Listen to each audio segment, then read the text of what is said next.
Good day, YouTube, and welcome to Vicious Blast. I'm your host. I go by the name of Dr. Mebane, where we dive into a sanitized version of a YouTube channel where we talk about all things firearms related. Now, I'm not a subject matter expert by any stretch of the imagination, just an overtired Navy guy who loves God and has quite the affinity for all things that go boom. I'm gonna ask you, beg, beseech, please do me a quick favor. Hit that subscribe button.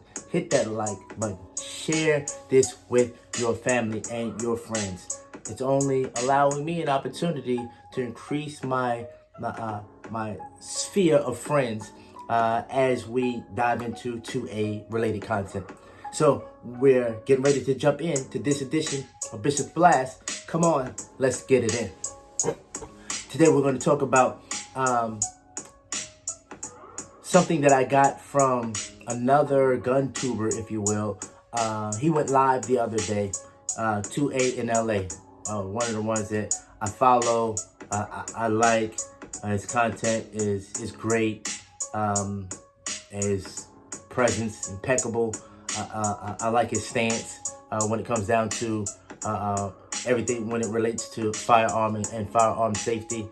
I think he's over on the West Coast, but he did a live. And before I get into that, let me do my EDC check real quick. EDC check.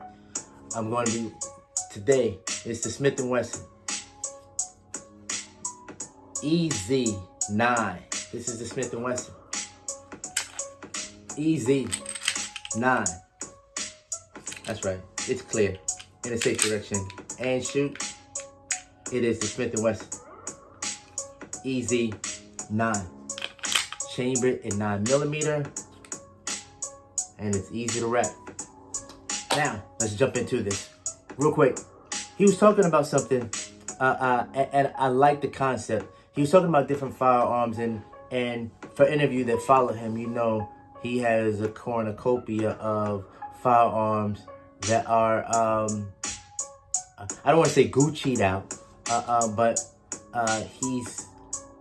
he's put in a lot of different things to his guns. Now, let me get first and foremost, before I go any further, we don't sell firearms on here. We don't modify firearms on here.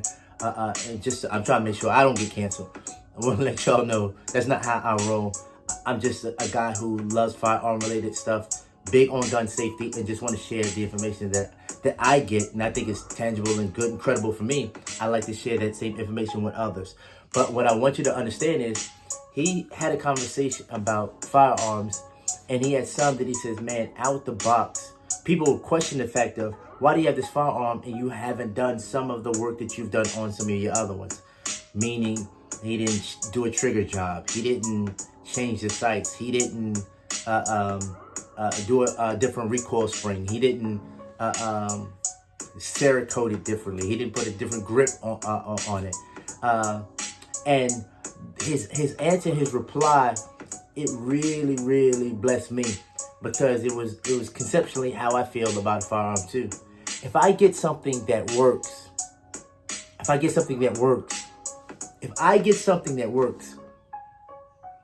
let it do what it do. I don't try to overcomplicate something that already works for me. So he says, if he's getting a firearm and you see him doing all of that, it hasn't gotten to the point where he can get the full use out of that firearm. So some of those modifications is nothing more but trying to squeeze all the juice that you can out of that firearm. Can I get it to the point where it will it'll have more of a round capacity? Can I get it to the point where recoil management is better? Should I put a suppressor on it? Should I put an optic on it? These things change depending on the firearm and how it works with you. So if you get something and out of the box it works, you don't have to spend no money changing anything. As a matter of fact, that's the reason why I've kind of slowed down my purchases, because I'd rather get my bank account up. So when I get something, I appreciate what I got, and now I'm not trying to buy one thing and make it something else. You see what I'm saying?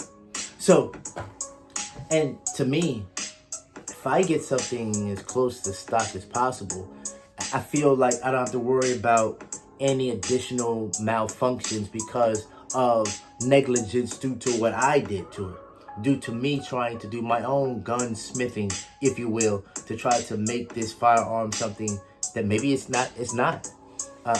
But don't get it twisted. If I got something and I thought that it would do me more justice having an optic on it, I'd do that. If I thought a trigger job, for whatever purpose that I was intending to use it, I do it if it works for me. Or not I do it. I probably take it to somebody professional and have them do some of this work. But some of you skilled, y'all can do stuff like that. I just want you to understand that some people have different philosophies and ideologies when it comes down to different firearms, and I get it. I got this because this works for me. It may not work for you. Matter of fact, we always showing hate because somebody pulls out something that we don't have or we don't like. And the thing about it is, it's okay because it's not yours. So just appreciate what you use as a force mitigator to be a protector for you and your family. Make sure what you got works for you. And understanding that you don't necessarily have to change certain things out. Now, I'm not a Gucci out type of person, but if you've seen maybe my Glock 19 or some of the other ones that maybe I changed some of the things so that the color coordination is, I'm into the aesthetics as well when it comes down to it. Not just it from a functioning perspective, but you know, I don't want mine just to shoot good. I want it to look good. However, if I can buy something that has all of that in it, I'm not messing with it. I'm leaving it exactly like it is. And maybe you should too. So this was just my public service announcement. If you got something that works for you, don't worry about somebody else hating on what you got. It's working for you. And if you think, man, I got this, but I really need, if I could just add this to it, it'll be perfect. That's fine. Just go into your next gun purchase with the mindset of, let me get what I pay for. That's right. And that's my time. I want to thank you once again for tuning in with me to another edition of Bishop's Blast, where we talk about all things firearms related. And I pray that each and every one of you are being safe, practicing, and making sure that you're doing things legal and above board. So continue to rock with me on this channel. Stay tuned and be blessed. See you soon.